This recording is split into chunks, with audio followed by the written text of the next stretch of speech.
Hey, it's Mike Brennan. I'm with my good friend Dotan from Karamba, and your co-founder, CEO, and also you were a participant here at the Center for Automotive Research Management Briefing Seminars, and I watched his presentation on Monday, and one of the things he said, if a Chinese outfit by the name of Keen Security Labs calls, pick it up on the first ring. Keen has published the recent research report on vulnerabilities they found in number of model cars, BMW model cars. And it's interesting because it happened just 2 months ago. Keen has been quite a good, probably, and aggressive in their way to expose vulnerabilities in connected vehicles. Keen is like a messenger.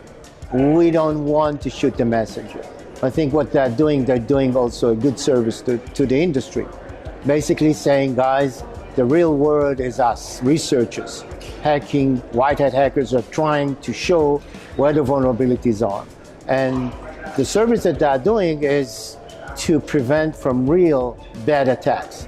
So my lecture was not to shoot the messenger, rather, guys, this is a published report. We should all be aware.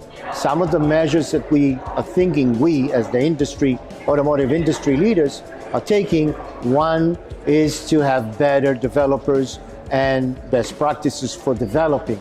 Yet, researchers are showing everybody where the true vulnerabilities are. Assuming not all developers are aware of cybersecurity vulnerabilities and risk, and executives do take the liability of such. Even if we know that one car and one brand was hacked, what can we learn from that in order to make the other automakers safer? By the way, this is one of Otto Isaac's mandate, saying, guys, let's share information. When it comes to cybersecurity and automotive, it is not cybersecurity, it is cyber safety. So when you talk about cyber safety, we need to share that information. You were saying that in your presentation that there's 15,000 security vulnerabilities in an autonomous vehicle. Right. It's an amazing number. It is an amazing number.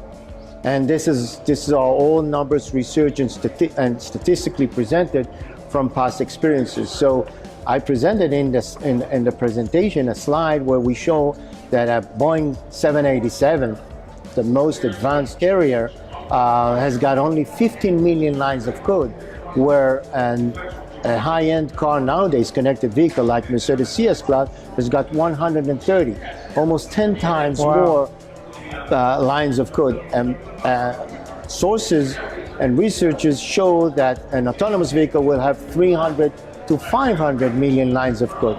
This is great for added functionalities and also, funny so, lane keeping and others as for safety.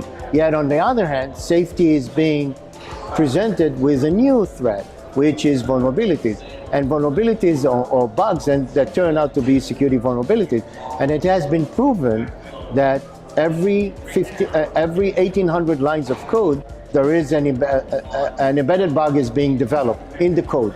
Out of those, 8% have been proven to be security vulnerabilities. So if you derive the 300 million less than divided by 1,800 divided by times 8%, you'll get the 15,000 security vulnerabilities, which is an amazing and mind-boggling number. So if you depend on your developers to do a better job designing, and not, it's like talking offense versus defense. You need to create defensive measures cybersecurity-wise. Don't just rely on your developers to have a better functioning infotainment system. Then you leave behind the door open for cybersecurity vulnerabilities. So how does Karamba solve that problem?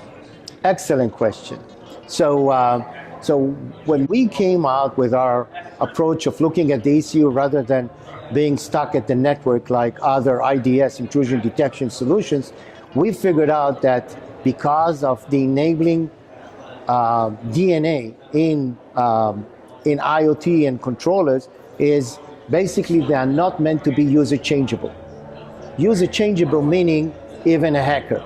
So only authorized developer sources, Tier 1 and OEM, can introduce new changes to the firmware. So what we do, we seal factory settings. We make sure that nobody else can change anything in the code. We do that at the binaries level, so no external forces can introduce any changes. So it's only the tier one or the OEM. Usually it's the OEM, even if it's accumulative efforts by different OEMs. We were the leaders with that. We are still considered to be industry leaders with that approach. That doesn't require no more antivirus approach.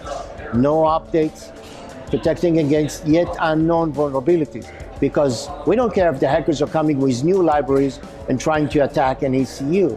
We keep on looking only at the existing binaries that we received from the tier one. That's it, we seal those. No changes can be done. Okay, and apparently that's worked out quite well for you because you have 17 OEMs and tier one suppliers that are currently working with you. And I know you just had a meeting today. You can't name that tier one, but you had another meeting today, right? Yeah, we had 2 meetings today as a result of this this presentation. And I think what's good about this car group summit is it's management. There's management people who are not leaving the liability side to the cybersecurity people for the architecture. Right. They actually, on a daily basis, they take a lot of risks and they assume a lot of responsibility. And the one thing they want to do is reduce the risk. Sure. So it turned out from that presentation, executives turned out to come and say, hey, we didn't know there was such a risk in ECUs and in coding. We thought more code is fine. Well, now we understand this is bad for us. Now that we've got everybody all excited about Karamba, how do they reach out to you? How do they find out more information? So our website, www.karambasecurity.com.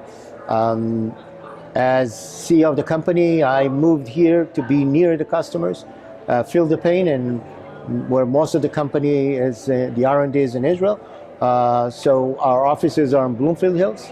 Team members here in Michigan, 1 in Silicon Valley, 2 in Europe, so everybody can reach us, and that has been the case so far, and we think it will continue to grow and more people will address.